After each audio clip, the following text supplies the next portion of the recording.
here on earth, under the stars, linked to each other. Welcome.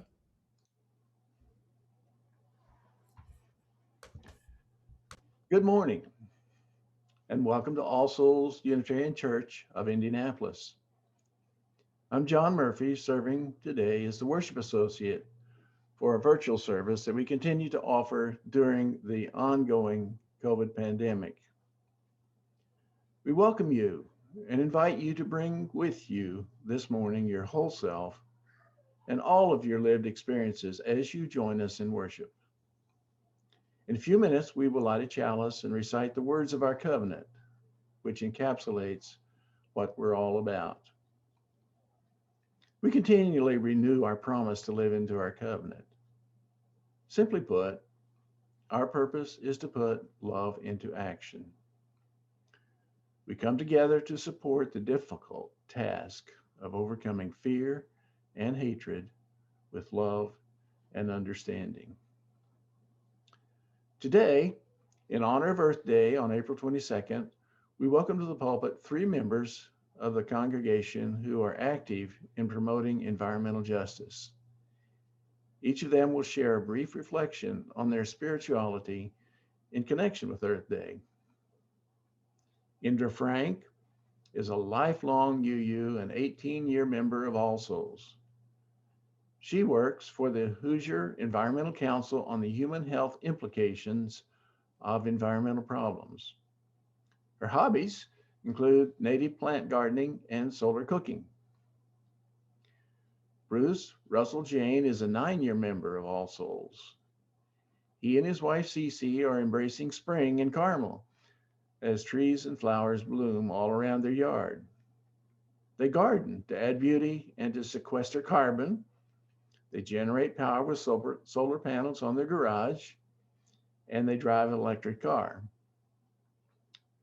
Janet McCabe teaches environmental law at the IU McKinney School of Law and is director of the IU Environmental Resilience Institute. Janet has worked in environmental law and policy throughout her career, including at EPA, the Indiana Department of Environmental Management, IDEM, and several agencies in Massachusetts and here in Indianapolis. Now I invite you to observe us as Evelyn Fox lights our chalice, and I will repeat our covenant.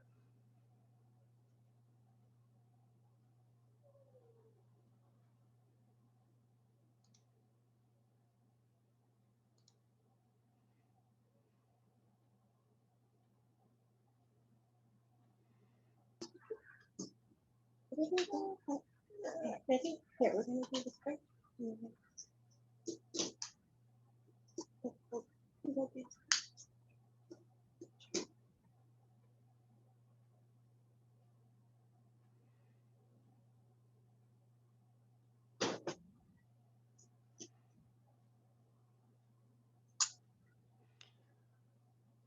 Love is the spirit of this church, and service is its law.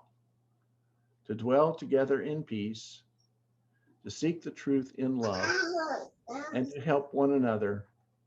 This is our covenant.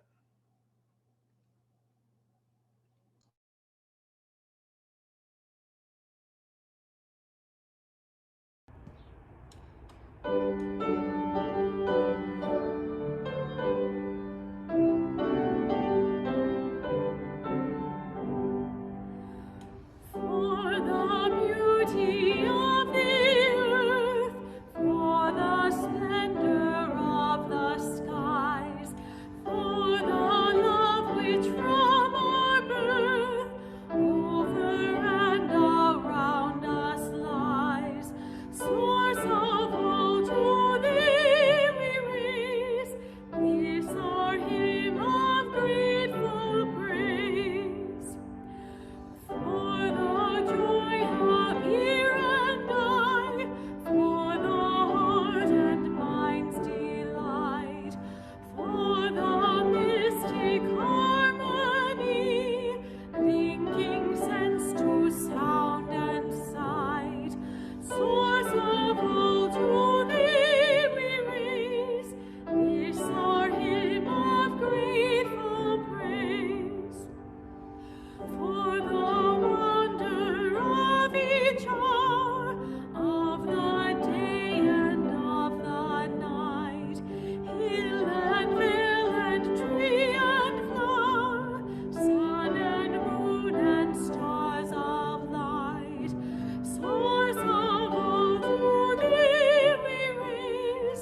51 years ago, on April 22nd,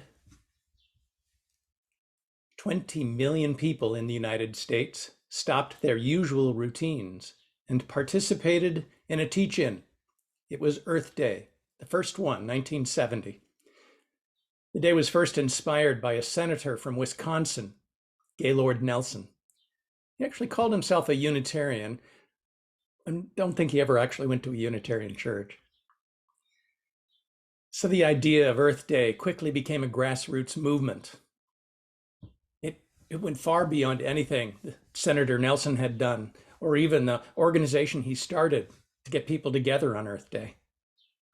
10% of the population in the United States participated in the first Earth Day.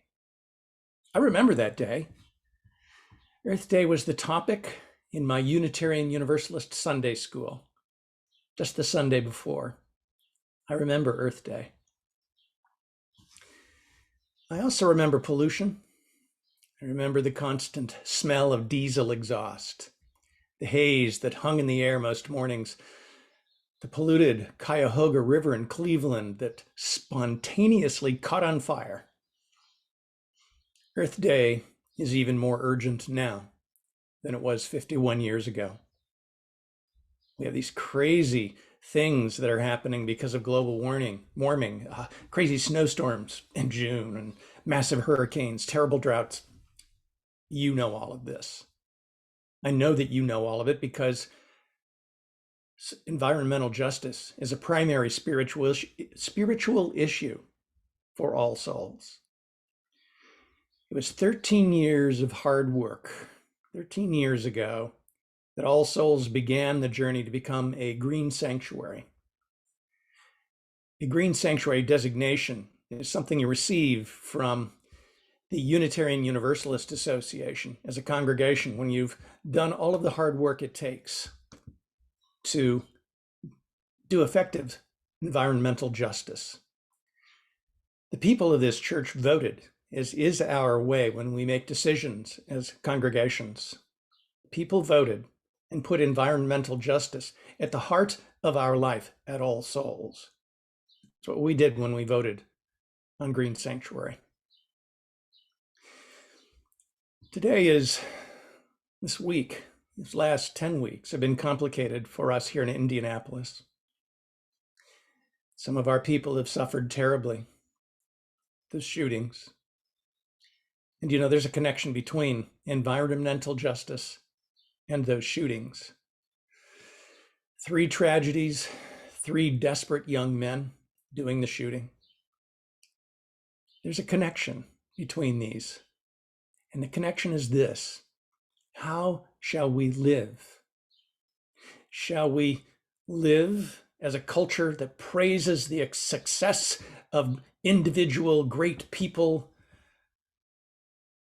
Shall we live by that social religion that places all good at the altar of personal gain? I hope not.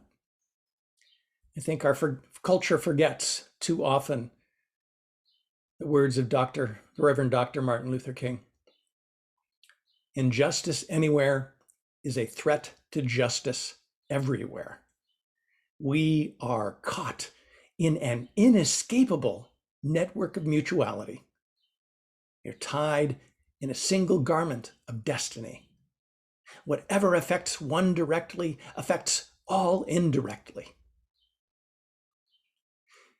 Environmental justice and social justice, together, they too are woven into this single garment of destiny. And they both now require us to adopt a new way of being, a new way of living. This new way of being, this new culture we seek to create, starting here at All Souls, is a way of life, a way of being that never sacrifices an ecosystem, that never sacrifices another person's life on the altar of economic conquest or personal gain. And yet the spirit of Earth Day is more than politics. It's more than religion even. As Janet McCabe will later point out, It's even more than polar bears. Earth Day teaches us who we must become if we will save the lives and save the souls of ourselves, of our children, of our grandchildren. So it is for this truth that we celebrate Earth Day, and for this truth that I asked Bruce, Indra, and Janet to speak about the spirituality of their justice work with us this morning.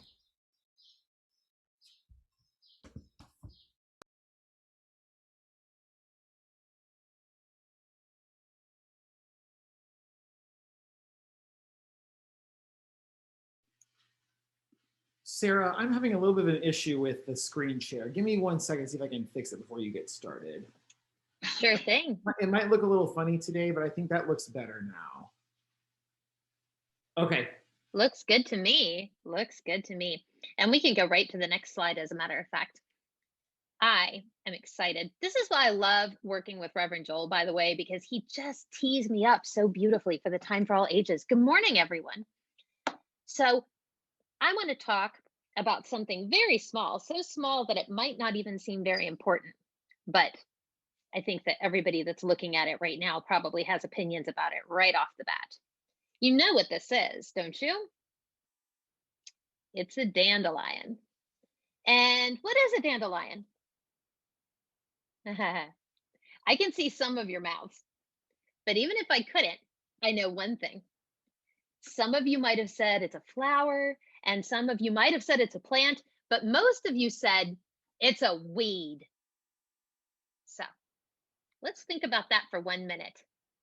What does that mean to be a weed? If you were a dandelion, what would you do? Yeah, I hear the grumbling again. I know what it would do. You would come up in the middle of somebody's lawn or flower bed, for starters. You'd have a long taproot like a carrot that made you very difficult to pull out of the ground. And eventually, your seeds would blow off in a strong gust of wind and spread all over the place, starting dozens of new dandelions. You, the dandelion, are pretty darn impressive that way. But you make people who like smooth green lawns a little cranky. Here's the thing about smooth green lawns. They require fertilizer. They require weed killer to murder dandelions. Yes, it's true. And guess what happens when it rains? Those chemicals run off into the street and into the drains and into our waterways, our rivers and streams, where they cause all kinds of problems. So it's kind of interesting that we think grass is great and dandelions are weeds.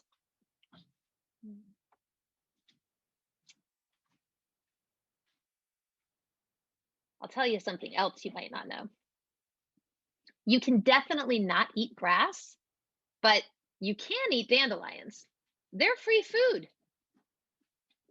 Now, I know. I hear you saying it. If you've ever picked a dandelion and gotten that white sap on your finger and forgot what you were doing and put your finger in your mouth, ew, it tastes disgusting. It tastes like earwax. So don't eat the sap, obviously. Most edible plants have parts we don't eat. I don't eat tomato leaves. I don't eat strawberry roots either. But you can eat most parts of the dandelion, which is related to chamomile. Many of us have had chamomile tea before, so why not try some dandelions? You can make jelly and syrup out of the flowers. You can roast the roots to make tea. You can munch on the leaves in the spring when they're tender. You can throw them in a salad. You can toss them in a smoothie. You can saute them in a pan with a little butter and eat them with your dinner. And they're super good for you. Better than lettuce, believe it or not. They even give kale a run for its money. And you know you use like that kale. You know who else loves dandelions? Bees. I will do a whole nother Time for All Ages about bees sometime, I promise. But guess what else? Dandelions are not the only edible plant in the world around you right now. Believe it or not, you can eat the violets you see blooming in your yard.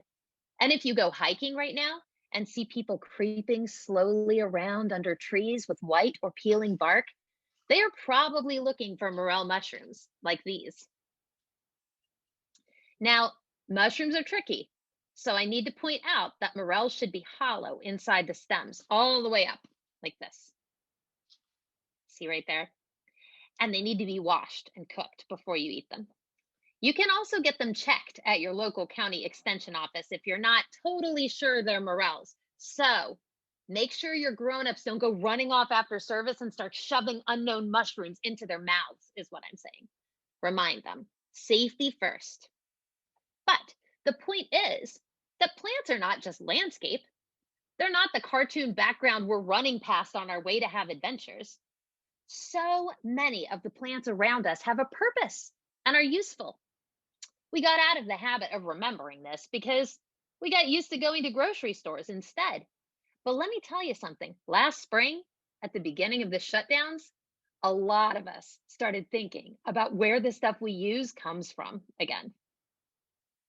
Yeah, we started to wonder where we'd get what we needed if the store didn't have it. And let's be honest, some of our neighborhoods do not have very good grocery stores. Some of them only have dollar stores. You can get some things there, but fresh food isn't one of them.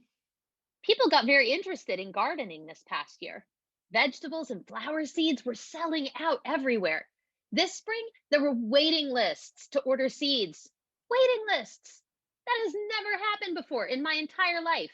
So, you can see how it would be very useful to learn about the free plants all around us that can feed us and keep us healthy, and to learn to harvest them, a skill we call foraging. Suddenly, dandelions start to seem a little bit more important. So, this Earth Day, let's remember that when we talk about all the gifts we get from the earth, we're not just talking about food from the grocery store or even a farmer's market. The earth is covered with food, just waiting for us to know how to use it, even in the middle of our big city. Let's see if we can find out more about that. Thank you.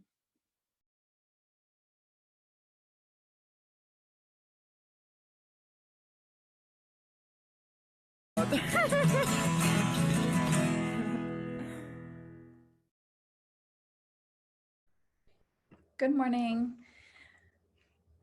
I'm so pleased to be with you here this morning talking about Earth Day and just the wonders of celebrating our Earth together.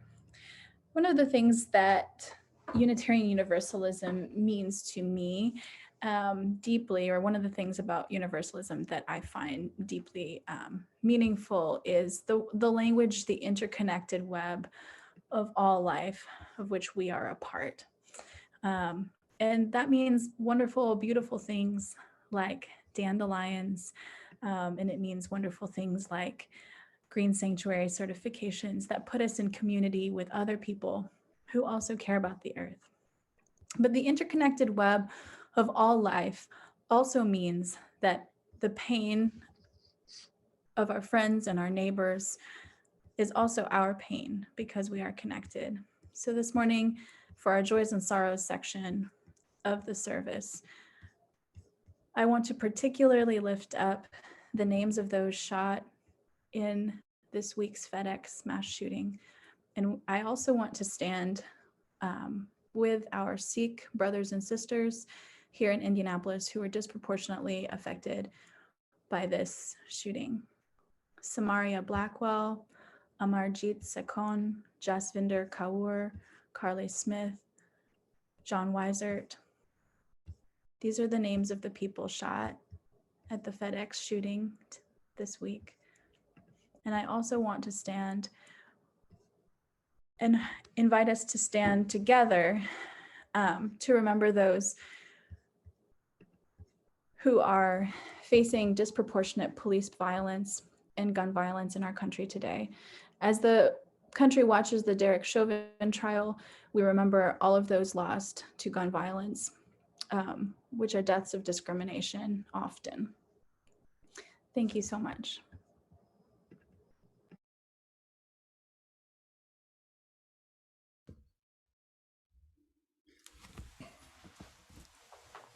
been many years ago now when the congregation I was serving was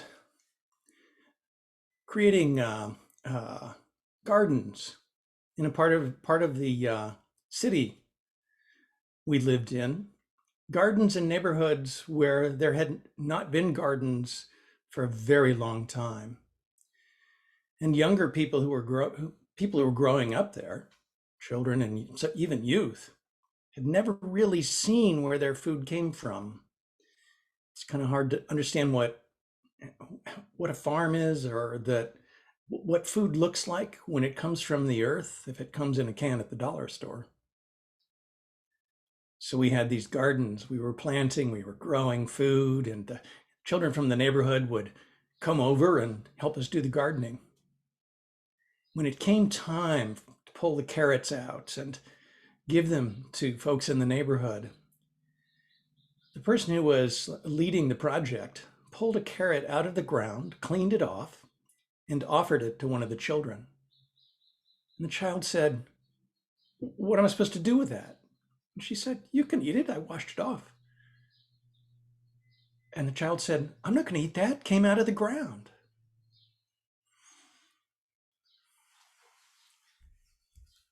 This day is important for us. We remember how important it is to be linked to each other and the world around us.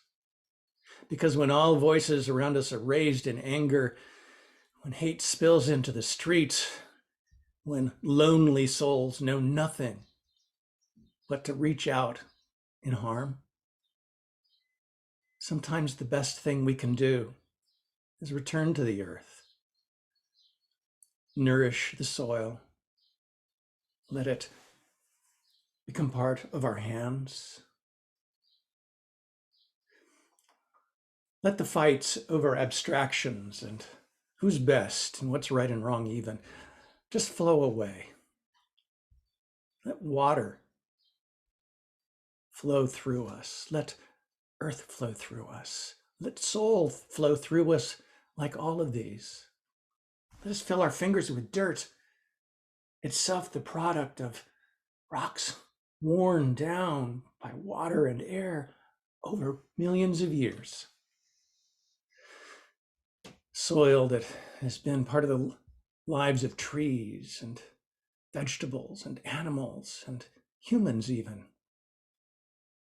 The cycle of life turns and we are born and eventually we all die, and along with all the other beings of this earth. This is what is real. The sun warm on our backs, the soil cool under our feet, the rain that falls from the sky, a tiny new stem that unfurls to grow into a sweet red tomato, in the hand of a friend, helping us to rise after we have planted the seeds. Even on our most difficult days, let us touch the soil and hold hands with one another and be grateful for all that connects us and for the love woven through all of us that also sustains us. Let us in the silence rediscover those connections.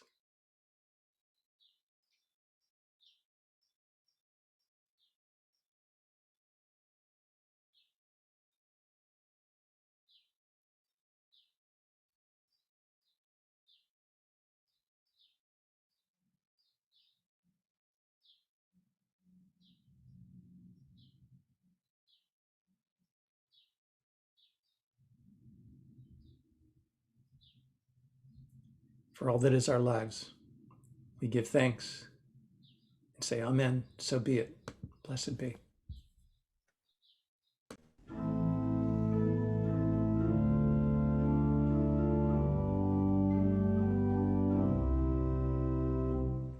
Spirit of life, come unto me. Sing in my heart all the stirrings of compassion.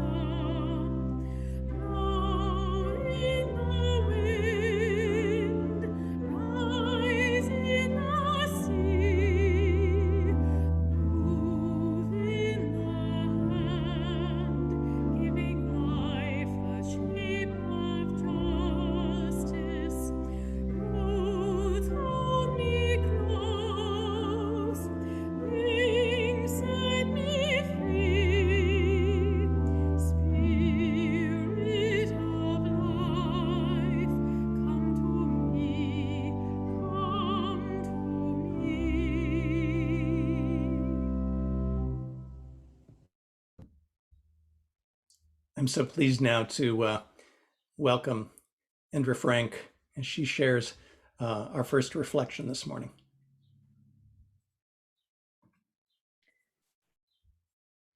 Thank you, Reverend Joel. It's good to be with all of you here today, celebrating Earth Day. And as you use, of course, celebrating Earth Day also means an opportunity to hold up our seventh principle, which, as Nazreen said, is the respect for the interdependent web of all of existence of which we are a part. This morning, I'll try to share with you some of my beliefs and how they've inspired my involvement with the Green Sanctuary movement and with the Net Zero Project here at All Souls. These thoughts have been with me for many years. Preparing for this morning's service gave me a chance to put these thoughts on paper. I suspect I'll be saying things that are shared by many of us here this morning.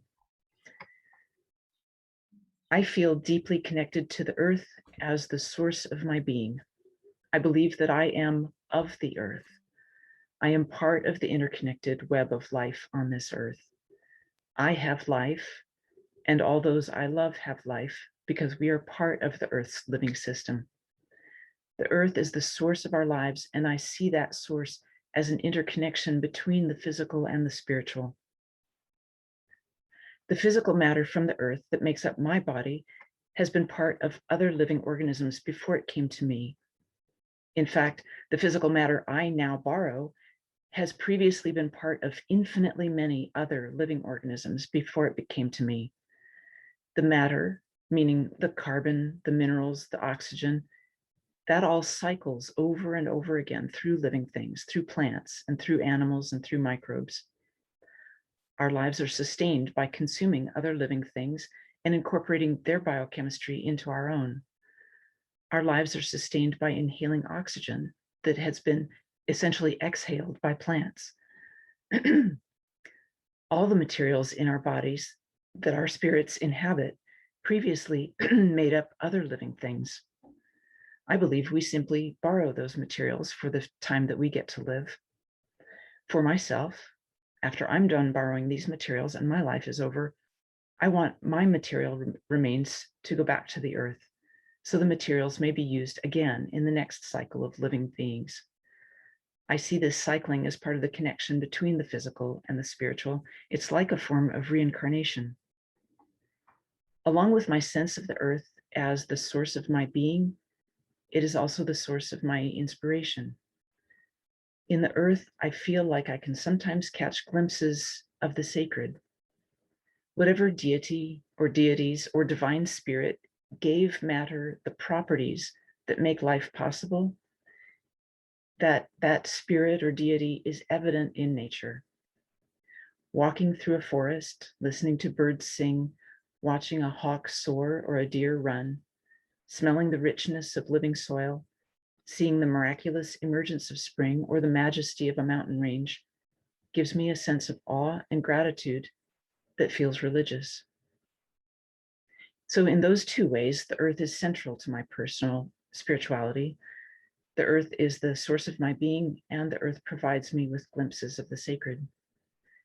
This spirituality and these beliefs inspire how I choose to spend the time that I have. I yearn to live in harmony with the earth's living system and to stop living in a manner that harms it. So I work to bring my own life into harmony and to move our society toward living in harmony. At All Souls, I've been able to join others who feel similarly. I'm grateful to this congregation for the work that we've done together to become a green sanctuary and for our continuing work through the Net Zero Project to work toward living in harmony with the Earth's living system. Some of the work is difficult because it means changing our culture, imagining new ways of living and moving toward them. We have to find a way out of our fossil fuel dependence, and we have to find a way to live without creating toxic and long-lasting wastes. The Net Zero Project is a small part of this shift, and I look forward to working on it with you. Thank you. Thank you so much, Indra. Appreciate that. Welcome Bruce Russell Jane now, also a member of our congregation, as he shares his reflection this morning. I'm honored to share the pulpit this morning with two real environmentalists.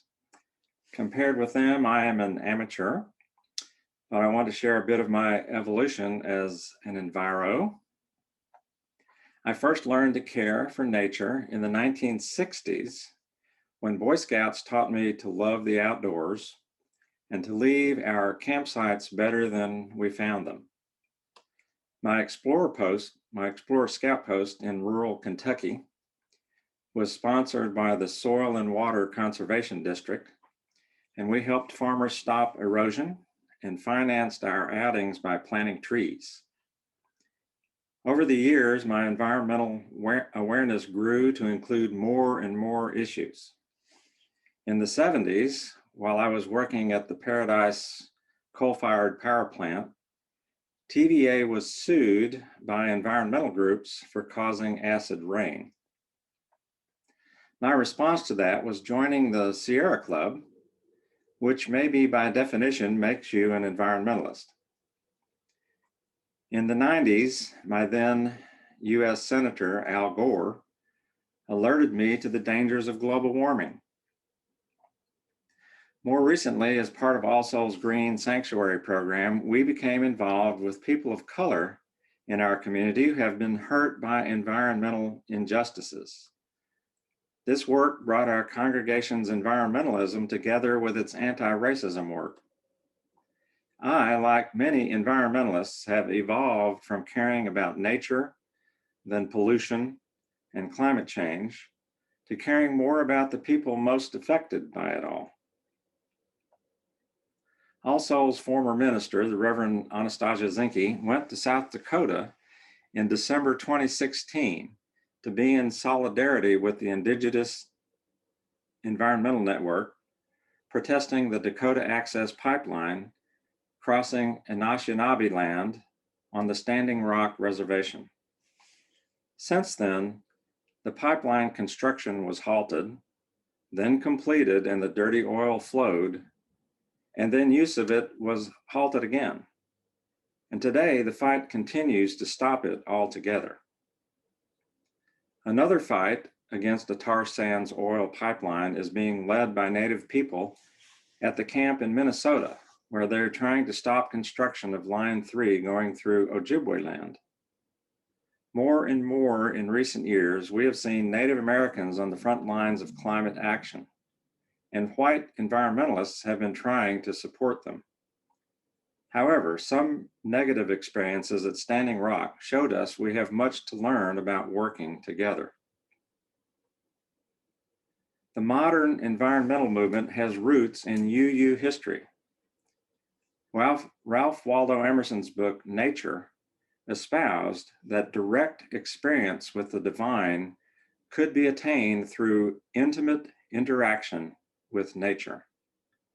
After its publication in 1836, Emerson, Henry Thoreau, and others spawned Transcendentalism, which we claim as a branch of UUism.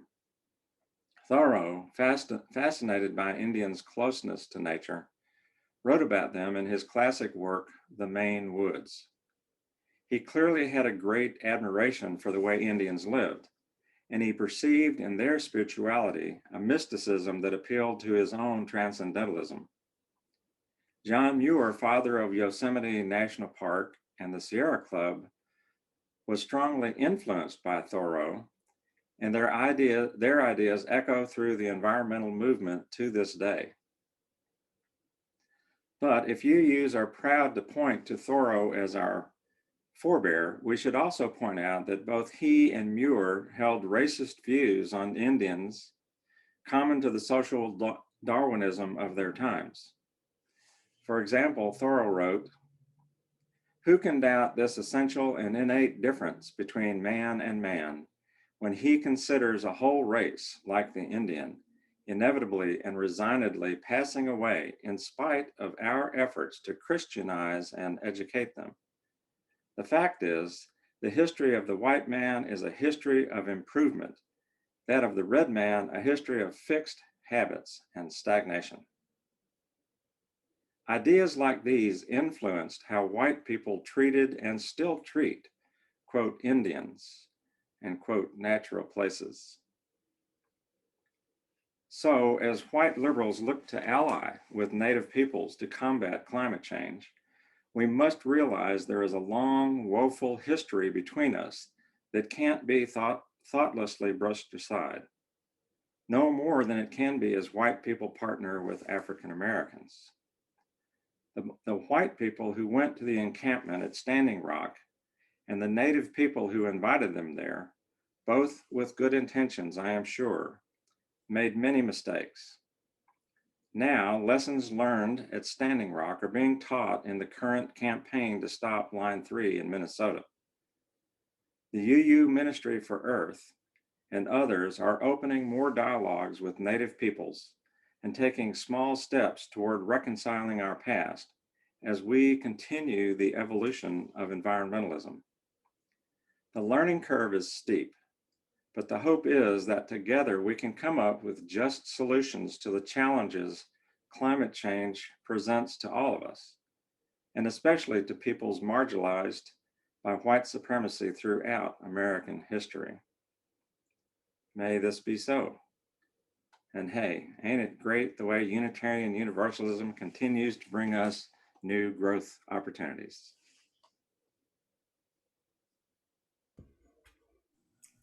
Thank you so much, Bruce. That was wonderful.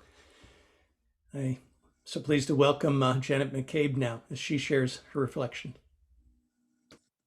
Thank you so much, Joel, and good morning, everybody. In many ways, I am an unlikely environmentalist. I grew up in a big city in a family that didn't camp or hike or sail or bike or visit national parks. I was a somewhat reluctant Girl Scout for 3 years, but I always managed to be sick for the campouts. I was 12 on the first Earth Day in 1970, and I don't remember anything about it. I wasn't in the environmental club in high school, though actually my school didn't have an environmental club, so I guess you can't read too much into that. In college, I majored in an obscure area of the humanities. When I went to law school, environmental law wasn't the field it is now. And though I took the one environmental law course my school offered, my career goal was to become a legal services lawyer and help low-income people with legal issues. But it turned out that when it was time for me to get a real job after law school, there were no legal aid jobs available. I applied to every government agency in Massachusetts that had lawyers on staff, and the job I got was in the Environmental Protection Division of the Massachusetts Attorney General's office. That was it. That became my area of professional expertise, but even more, it became my life's work and my personal calling. Over the span of my career, which started in the mid-1980s, I worked as a government attorney enforcing state environmental laws. I've been the director of a small state agency that oversaw environmental reviews of major development projects. I worked in the Indiana Office of Air Quality, and then in a small nonprofit focused on reducing environmental threats to children, such as lead poisoning, mercury exposure, and asthma. And just by the way, that's when I first met Indra Frank. I worked at the national level at EPA, developing and helping to implement national clean air and climate policies. And for the last 4 years, I've taught environmental law and worked at Indiana University's Environmental Resilience Institute, where we're trying to bring research about climate change and resilience from inside IU to people working to make change throughout Indiana. Here's what I've learned. Environmental work is about people, not polar bears. It's about children and families and the chance to live healthy lives and not be subject to diseases like asthma or cancer because of the color of your skin or your zip code. It's about fairness and recognizing that some people live in areas that are clean and some people do not. And usually they don't have much choice about that. As an example, the Polis Center at IUPUI has compiled data about life expectancy along our own Monon Trail. Residents of Carmel's 46033 zip code have an average life expectancy of 83.7 years. 28 miles south in downtown Indianapolis, residents have an average life expectancy of 69.4 years. Environmental work is about community health and strength, not individual gain. It's about thinking ahead and recognizing that many resources are not infinite. It's about not fouling our own nests and making sure we don't use up all the resources and leave nothing for future generations. It's about connectedness, the UU's seventh principle, respect for the interdependent web of all existence of which we are a part. It's about respecting science. We may wish that sea level won't rise or that floods and wildfires won't happen, or we may convince ourselves that these things aren't happening, but they will happen just the same. In 2000, a document called the Earth Charter was adopted by an international commission tasked with developing a new charter to guide the transition to sustainable development. It is an ethical foundation for actions to build a more just, sustainable, and peaceful global society in the 21st century. It articulates a mindset of global interdependence and shared responsibility. It offers a vision of hope and a call to action. The Earth Charter says, we must decide to live with a sense of universal responsibility, identifying ourselves with the whole Earth community as well as our local communities. We are at once citizens of different nations and of one world in which the local and global are linked. Everyone shares responsibility for the present and future well-being of the human family and the larger living world. That's about as UU as it comes. There are so many pressing needs and injustices all around us, and many of us have chosen or been chosen by a cause that matters to us deeply. We may think that the issue we work on is the very most important one. I'm so grateful that people are working on hunger and homelessness and gun violence and civil rights and finding cures for disease. My personal calling is climate change and environmental health. If we don't address climate change and what human activity is doing to our planet and every living creature on it, we will not have a planet that can sustain us, and we will only have ourselves to blame. So I am so grateful to be a part of a community like All Souls, where people understand their responsibility and their agency. And there are many, many people here in Indiana, not only reducing their own carbon footprint, but educating others and advocating for policy and societal changes. People like Bruce and Indra, whom I so greatly admire. One of my favorite things that we've started at the Environmental Resilience Institute is the yearly recognition of what we call Hoosier Resilience Heroes, people who are making significant contributions either through their work or their personal lives or both to address the challenge of climate change. We'll be announcing this year's heroes tomorrow as part of the Earth Week celebration. And I invite you to look for our announcement at our website, where you can just Google IU Environmental Resilience Institute and it'll come right up. There may be somebody you know. I know there are heroes among the All Souls family, and that makes me proud and hopeful. Thank you so much. Thank you so much, Janet. Grateful for our speakers and grateful for everyone at All Souls doing this ministry. And let me join in as well in thanking our speakers. Every week, we share the plate offering with an organization that shares and advances our values. This morning, we are sharing our collection with the Indiana Recycling Coalition.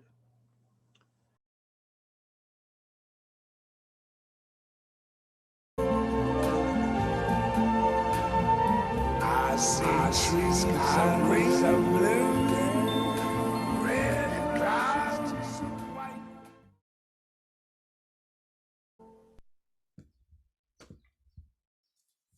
Go now in peace.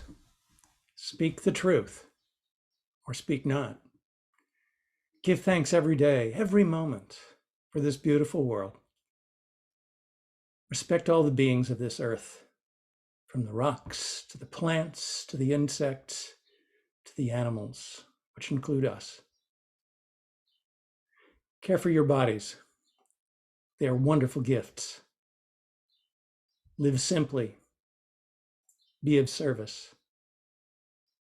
Be guided by this faith that we live together. Don't live by fear. Go now, lightly on your path through this world. Walk in a sacred manner.